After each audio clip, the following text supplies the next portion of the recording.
What's up guys, it's Kegan, and today we're bringing you another reaction video. Each week the team sends me viral welding videos, and going off of my own welding experience in the industry, I give you guys my bird's eye view of the videos, and if they make sense or if they're helpful in any way, let's check it out.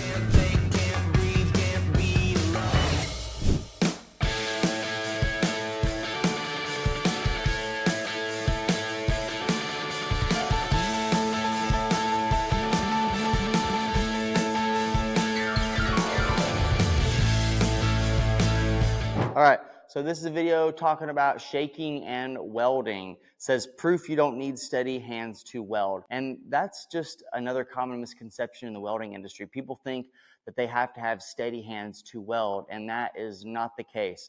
I've met so many different welders who have very shaky hands, but they're good at welding. And the thing with welding is it's not so micro precise that you have to be perfect. When you're welding, you create a puddle using electricity, and there is enough room for the variable of shaking, okay? So don't let shaking be one of those things that keeps you from welding. There's tons of welders out there who do it, and don't use that as a hindrance in your mind, because if you think, oh, I'm not a good welder because I shake all the time, then you're gonna think you're not a good welder because you shake. But on the flip side, sometimes shaking and welding is actually better than being steady in certain situations. And you can clip this and use it however you want. But, you know, I said that, but sometimes having a shake in your weld is actually better than not having a shake in your weld. That's what I think.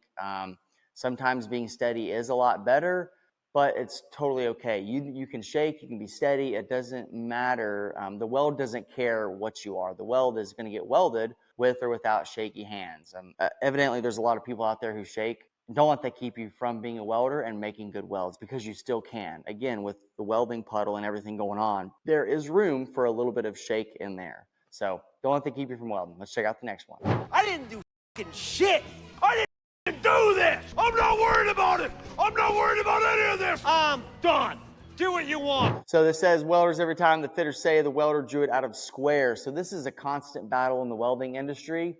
He can be a really good fitter, or he can be a really bad fitter. Regardless, the fitter makes the fit, and then the welder welds it. Now, in a lot of situations, you could have a bad fitter who didn't do his measurements right and has everything off square and totally wrong. And as the welder, you weld it, and then the fitter will blame it on you. That's a very horrible fitter, because he did a poor job and he blamed it on somebody else. And there's a lot of those people out there in the industry. And I'm not calling fitters bad. I'm just saying there's bad welders and there's bad fitters out there. You're going to have it everywhere. And then there's situations where you'll have a very, very high caliber fitter who knows what he's doing, knows exactly by looking at something if it's off or level or plumb. They can fit up anything. They can do any kind of math. They can do rolling offsets. They can create things. Like, they're just really good fitters out there. And whenever you have a really good fitter who does a good job and takes pride in their work, and then you have some slapstick, drag up, prima donna welder climb up there and just completely just mangle this fit, and it was a perfect fit done by a very good fitter. And then this just lum of a welder comes up there and just bows it all out of square, because they don't understand metallurgy, they don't understand how heat works, they don't understand a lot of different things. And I didn't either. Not everybody does. I mean, you have to start somewhere. But all it is coming down to how you weld it, okay?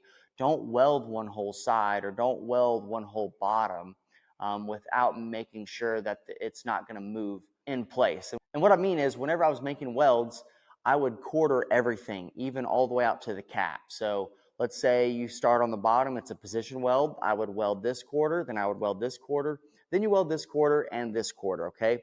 Then on the hot pass, I would hot pass, let's see, where we start.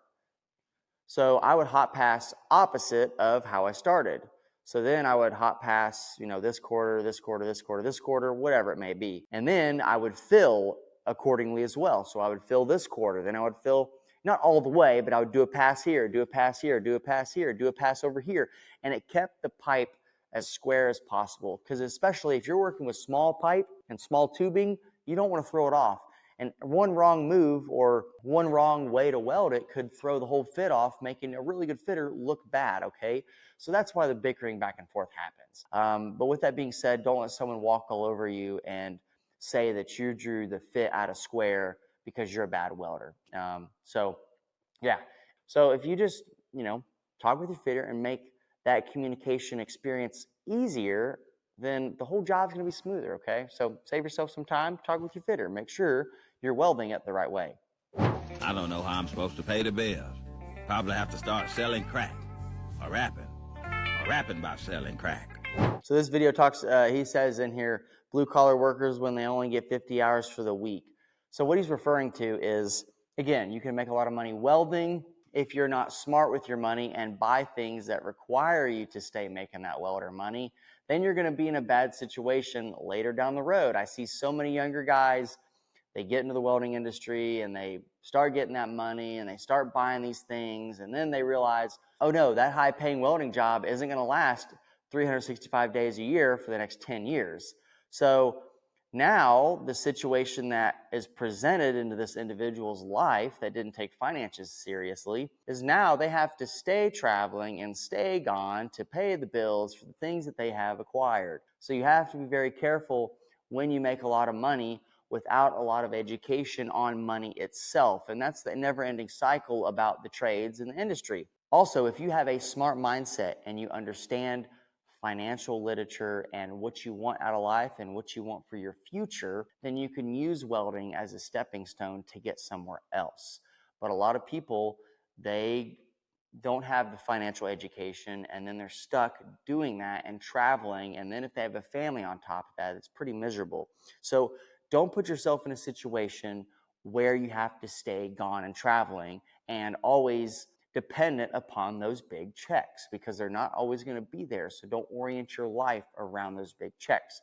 There's been a couple times where I bought some things that put me in a situation and I had to get rid of those things because they were dragging me down. I wasn't able to do what I needed to do. So don't acquire things that put you in a position to be somewhere you don't want to be. So let's get into the next one. Hey, want to hear the most annoying sound in the world?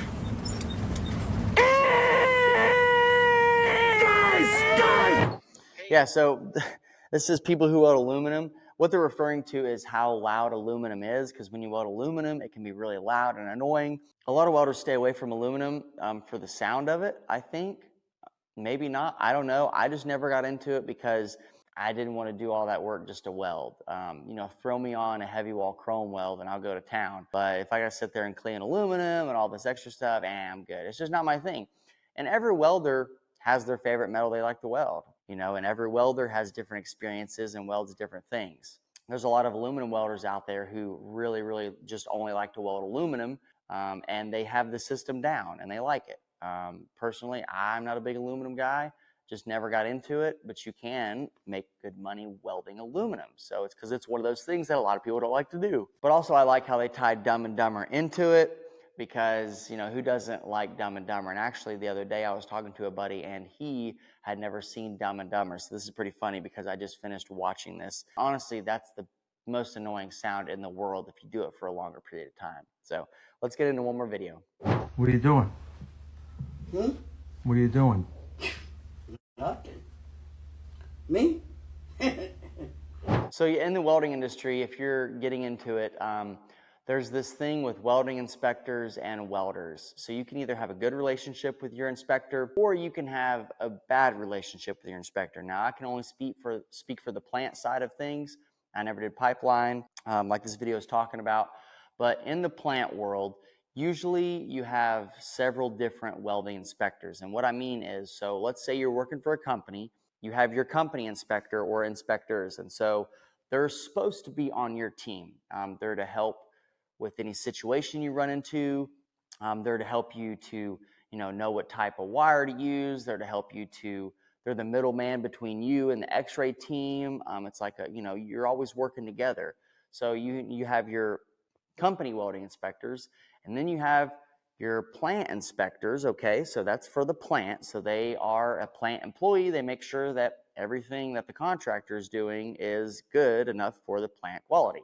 Okay, so you have the company inspector, you have your plant inspector, and then you have your third inspector, which is third party, who doesn't care about the contractor or the plant. Their only job is to make sure that this weld is good for the universal human experience, people on the planet. I don't know. Third party is just they're not associated with anybody, and so they don't benefit if a weld passes or fails. Okay, so you usually have 3 different inspectors looking at your welds. And as a welder, as a young welder, that can be very, very stressful. You can leave work every day stressing about welds because there's 3 individuals and another shift looking at your work. So you have to be comfortable with criticism from different entities and groups. Now, to avoid a lot of issue, because if your weld busts, then the plant QC knows, and then the third party QC knows, and then everybody knows that you busted a weld, and so then you got to try to redeem yourself, because if you bust again, you're going to get fired, and then you're 12 hours away from home,